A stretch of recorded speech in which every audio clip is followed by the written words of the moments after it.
ശശിയേട്ടാ ശശിയേട്ടാ എനിക്കിങ്ങനെ കത്തൊന്നും എഴുതി വെക്കല്ലേ. എന്ത് പോലീസ് പിടിക്കുന്നുള്ള പേടിയാണ്? അല്ല, പിന്നെ ശാസ്താംകോട്ടെന്ന് എഴുതിയിരിക്കുന്നതിൽ പോലും മുട്ടം തെറിയാ.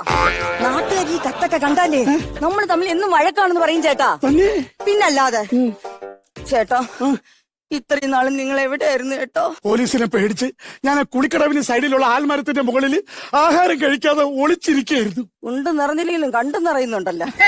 പിന്നെ ചേട്ടാ, ഞാനും എന്നും കുളക്കടവിൽ വരും. പക്ഷെ ആൽമരത്തിന്റെ മുകളില് എന്റെ ചേട്ടന് ഞാൻ ഇന്ന് വരെ കണ്ടിട്ടില്ല. ഞാൻ അപ്പൊ ആ സമയത്ത് അവിടെ നിന്ന് മാറിക്കളയും.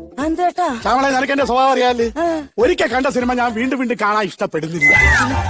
ചേട്ടാ, 2 ദിവസം കൊണ്ട് നമ്മളെ വീട്ടില് പോലീസിങ്ങനെ കേറി ഇറങ്ങി നടക്കുക. ശ്യാമളെ, ഈ സംഭാഷണത്തിന്റെ ടോൺ ഇതല്ലല്ലേ. ചേട്ടാ, 2 ദിവസം കൊണ്ട് നമ്മളെ വീട്ടില് പോലീസ് കേറി ഇറങ്ങി ഇപ്പൊ കറക്റ്റായി. 2 ആഴ്ച മുമ്പ് സദാശിവം പോലീസ് ഇവിടെ വന്നിരുന്നു. 2 ദിവസത്തിനകത്ത്